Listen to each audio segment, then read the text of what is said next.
Borthakur IAS Academy, an endeavor of excellence. Borthakur IAS Academy. Hello everyone, welcome to Borthakur's IAS Academy, Northeast's premier institute for UPSC, APSC and NPSC preparations. I hope you all are doing well and taking good care of yourself. I am here with another segment of Current Affairs 365 dated 27th of May 2021. Please don't forget to like and share this video and also subscribe to our YouTube channel. You can follow us on Facebook as well as Instagram. So now, without any further ado, let's get started. So the first news of the day is about the one-stop centers. Our Ministry of Women and Child Development, they are planning to set up these one-stop centers across 10 countries, which will aim at providing assistance to the Indian women who have survived some sort of violence in their professional or personal lives. This mission, it focuses on setting up of these one-stop centers in countries including Bahrain, Kuwait, Qatar, Oman, UAE, Jeddah and Riyadh in Saudi Arabia, and Australia, Canada and Singapore. It will also set up around 300 one-stop centers in our country in addition to the already existing 700 ones in all the districts. This project, it is a centrally sponsored scheme for addressing the problem of violence against women, and it was launched in April 2015. This particular scheme, it is actually a sub-scheme of the umbrella project National Mission for Empowerment of Women, which includes the Indira Gandhi Matritva Sahyog Yojana. The main objective of this scheme is to support women affected by the violence that they may face within the family or at workplace or within the community in both private as well as public places, especially for those women who face sexual, physical, psychological, emotional and economic abuse irrespective of their caste, creed, educational status, marital status, etc. This scheme is funded through the Nirbhaya Fund, and the central government provides 100% financial assistance to all the states and union territories administrations. Coming to Nirbhaya Fund, this framework provides for a non-lapsable corpus fund for safety and security of women, which was established in the year 2013, and it can be utilized for projects and initiatives related to women's safety. Also, it is administered by the Department of Economic Affairs of the Ministry of Finance of Government of India. There are some other Indian legislative framework which prevents violence against women. These includes the Sexual Harassment of Women at Workplace, Prevention, Prohibition and Redressal Act of 2013, Protection of Women from Domestic Violence Act of 2005, and the Dowry Prohibition Act of 1961. Along with it, there are some other initiatives also which are led by government for uplifting the status of women in our society. It includes the Sukanya Samriddhi Yojana, Pradhan Mantri Ujjwala Yojana, Beti Bachao, Beti Padhao scheme, etc. Moving ahead to the next news, it is about the Biohub Initiative. The World Health Organization and Switzerland, they have launched a Biohub facility that is going to allow sharing of pathogens between the laboratories, and this in turn, it is going to facilitate analysis and preparedness against them. Now let us see what is Biohub facility all about. This is going to help in safe reception, sequencing, storage and preparation of the biological materials in order to distribute them to other laboratories so that they facilitate global preparedness against these pathogens. And it will also enable the member states to share biological materials with and via the Biohub.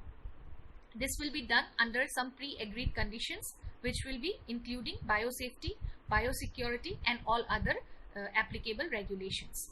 In parallel, World Health Organization will also broaden its Biohub system for the use of biological materials by some qualified entities such as the manufacturers, and this will work for the development of medical byproducts for fair allocation to the nations. What is the significance of this initiative? First of all, the COVID-19 pandemic and all the other outbreaks and epidemics, they have underscored the importance of rapidly sharing pathogens, okay?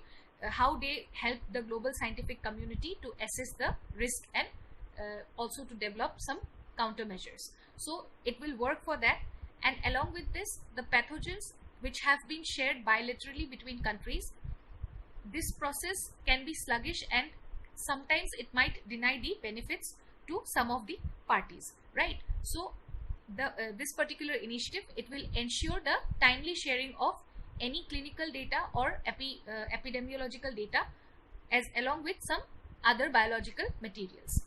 This move will contribute to the establishment of an international exchange system for other emerging pathogens and also for the novel coronavirus. The next news is about the setting up of national mission on use of biomass in coal-based thermal power plants. This particular mission has been undertaken by the Ministry of Power, and the proposed mission will also contribute to the National Clean Air Program.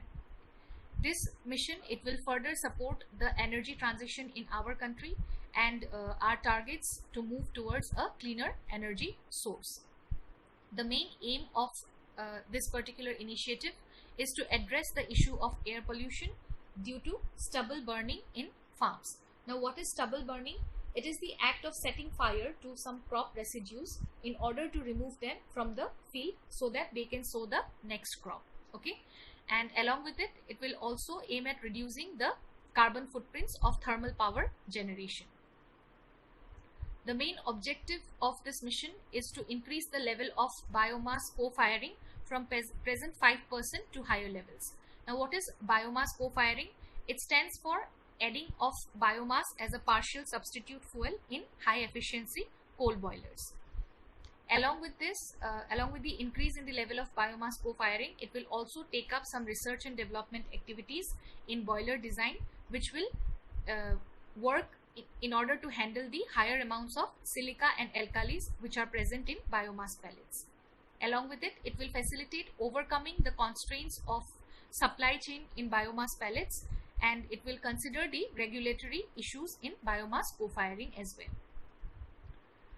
The structure has been proposed in such a way that this mission, it would have a steering committee which will be headed by the Secretary of Ministry of Power. It will comprise of all the stakeholders, including representatives from the Ministry of Petroleum and Natural Gas, Ministry of New and Renewable Energy, etc. The National Thermal Power Corporation Limited will also play a larger role in providing infrastructure support and logistics to this particular mission. The duration of this proposed national mission would be for a minimum time of 5 years.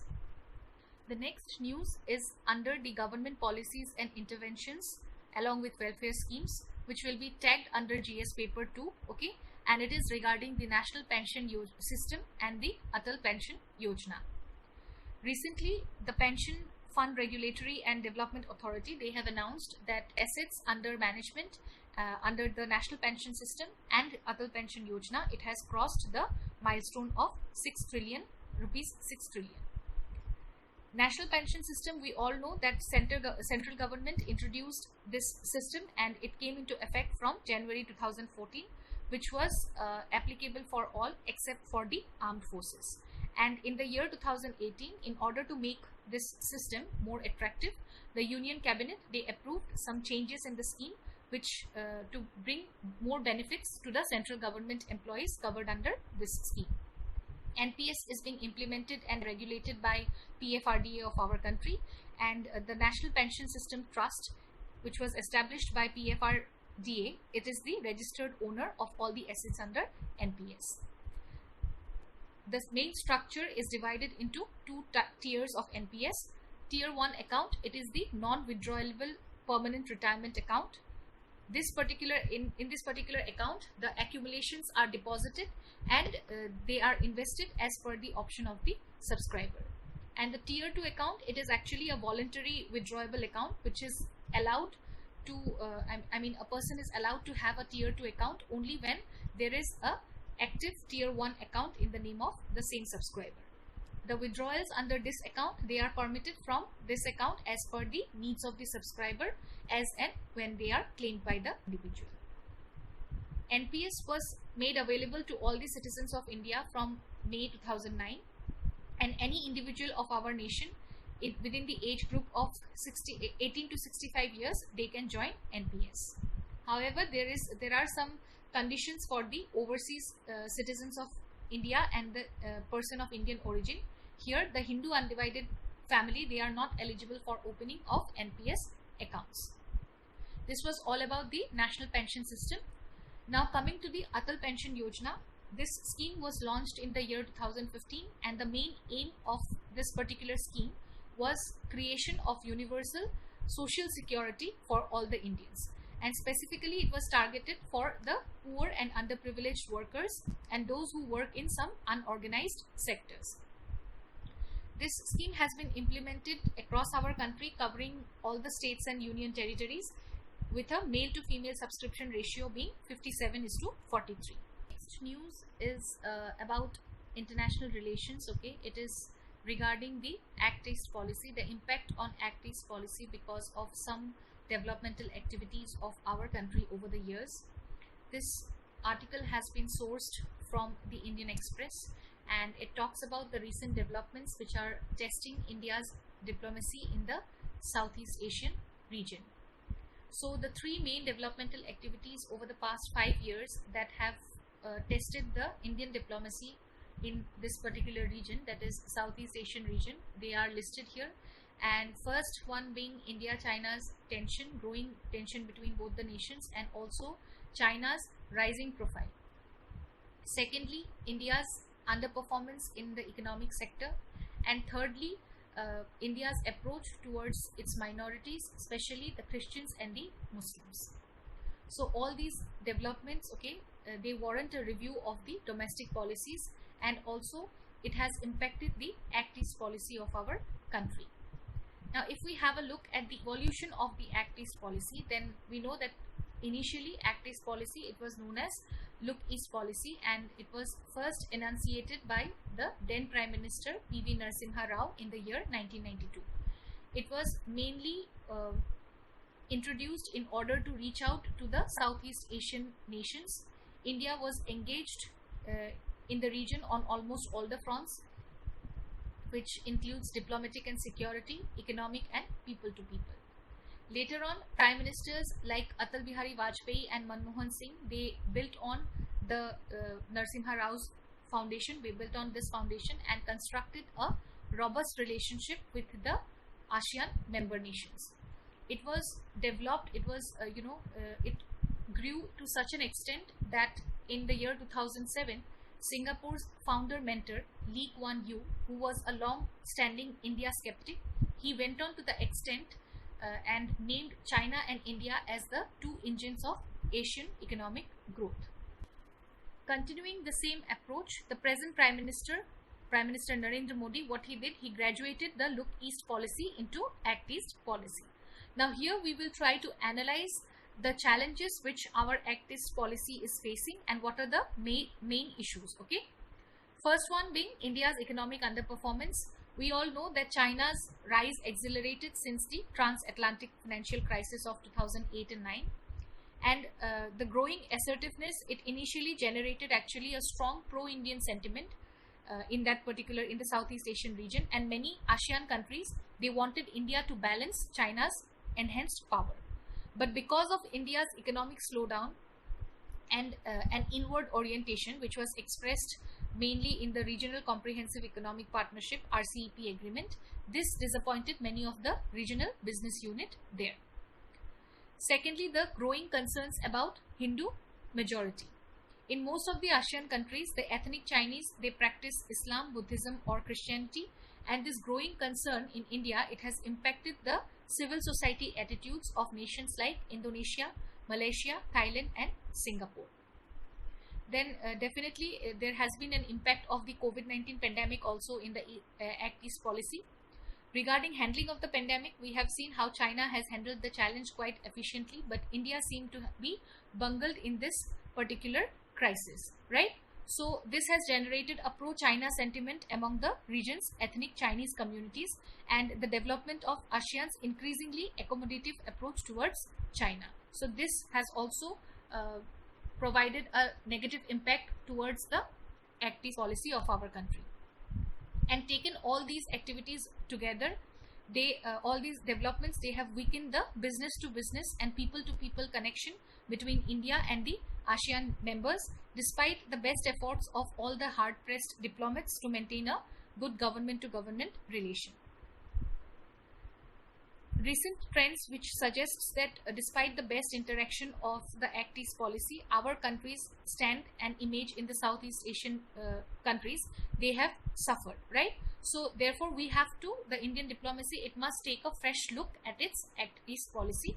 So this was all for today. I hope you liked this video and it was useful for you all. Please like and share this video and subscribe to our YouTube channel.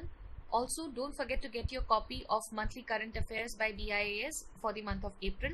You can contact us in the WhatsApp number which is given here.